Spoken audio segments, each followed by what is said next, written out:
let's run away. They will have to find another heart to break. Why don't we just run? You guys are on your album promotion tour right now, Future Hearts. How's it going so far? Terrible. It's going well. You can hear it like that. It's going well. Yeah, it's been a journey and an adventure so far. We've already been to Australia, New Zealand. UK. We did the UK. So we've been bouncing around everywhere, but it's nice to be here now, and it's cool to see the gears turning. You know, like we spent most of last year making this record and getting it ready, and so it's nice to have the payoff of finally getting to talk to people about it and play some songs for people. Yeah, it's also cool to see the reaction of Something's Gotta Give because it's been out for such short amount of time. Thanks, bud. You got it. Usually it takes a while for fans to kind of react to the song.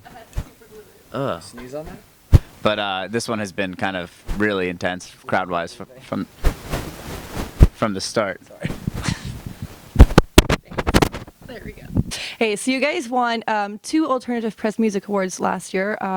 One for Song of the Year featuring Vic Fuentes for A Love Like War. 1 Artist Philanthropic Award for your work for Skate for Cancer.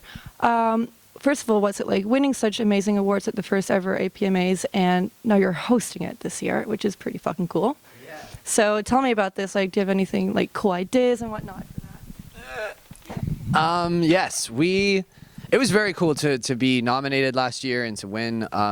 You know, and the performance was really rad too. You know, we got to play with some of our favorite friends' bands, and it's cool whenever, you know, award shows are award shows, and it's really cool. There's a lot of them out there, and AP did a really good job of setting themselves apart and making something that was new and fresh and awesome, and we were really excited to be a part of it then, and it's always really cool to get recognized and to win.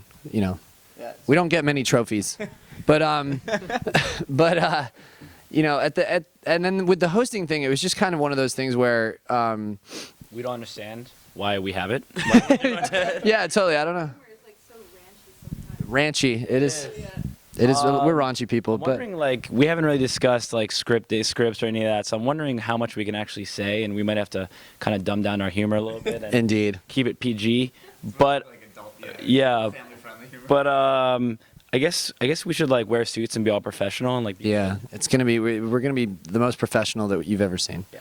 But no, I mean it's gonna be cool to host just because Jack and I are hosting, quote unquote. But you know they've been really receptive about getting Ryan and Zach involved in it. I'm not going. Ryan's not going. Yeah, I said if I'm not hosting, I'm not going to the damn thing. And the other thing that we knew was we probably weren't going to win anything this year. So by hosting, we kind of like just eliminated that.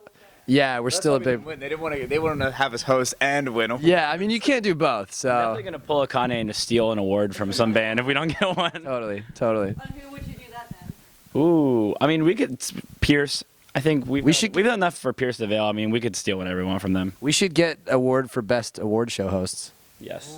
Ooh. That's a good little. Will you give us that? Will you present? Write that down. Someone write that down. Yeah, this would be good. That one.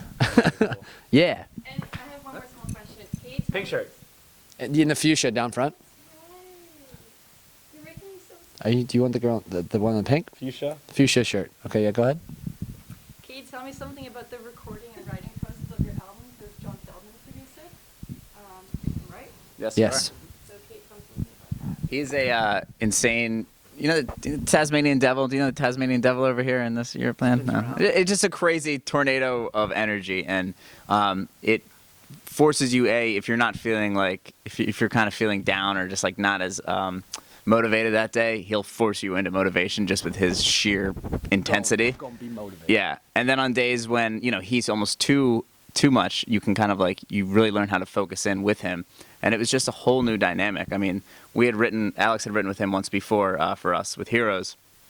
And as a band, though, we had never gotten in the same room with him. And it was eye-opening for sure. I mean, we've never dealt with anyone like that. And it was such a great experience in that he just brought a whole new sense of energy to the table. And it shows through on the record, too. So he's awesome, and we had a great time with him. Yeah. And he's good at ping pong. That's good. Yeah. Did he beat you? Every time. No, I ended up beating him. Yeah, but like 10 out of. But John's one of those guys that like you beat him and he's like, I'm sorry, man. He's like, it's fine. It's, I don't need to win. And you're like, yeah. For the rest of the day because you're scared. Yeah, it's very true. The same way, so it creates. Next question, please. I got a lot better at ping pong. Yeah. We spent more time playing ping pong than we did doing the record. Yeah. We wrote a great song about ping pong. We'll play it for you sometime. It's a secret track. It's a bonus track. One day. Didn't make this It's record. gonna be the first single on the 5 seconds record. Yeah. How do you guys try and push your boundaries while writing new music? Because you've brought out so many albums, it must be like hard to try and keep pushing your own boundaries. I think we do it. Oh, right. Yes. Oh my. It is. It's hard in the sense that, we've got 6 albums and well, with the new one, and so it's you never want to get stale, but at the same time, like I said earlier, 3 of those records were like we were really young, so it almost doesn't feel like At that point, it was just, it's written. That's what it is. we were just doing, You know what I and mean? now it feels much more self-aware and focused, like I said, and. And a lot of the songs that Alex writes and comes back with, there are times when we're like, this is too out there. Sure. So like Alex will write songs that are all over the place, and which is awesome because then we all can kind of agree on what the album should sound like. But that's what's cool about our music is you can kind of go in so many different ways with it. But in the end, it's the same 4 dudes, and we're gonna pick songs that are all time low and not too crazy. It's cool because we get to shape what All Time Low is becoming and what All Time Low is evolving into in a way. But it's like we've been saying it a lot recently. It's like All Time Low operates within their box, within a comfort zone, but it's a pretty big box, and I don't think we're ever like dead center of that box. We're always kind of skirting the outside. It's like it's like stretching a rubber band without breaking it. It's like, absolutely. I think. It was funny because on this new record, with how long we've lived with these songs, it didn't feel like to us at this point that this record was that different. But we've started to hear back from certain like press people and people that have heard the whole record. They're like, this record's pretty different. It's like really all over the place. And I was like, is it? That's weird. And it's just one of those things that like changes your perspective a little bit. And I guess we did really stretch ourselves to make a dynamic album. Thank you, guys. Yeah.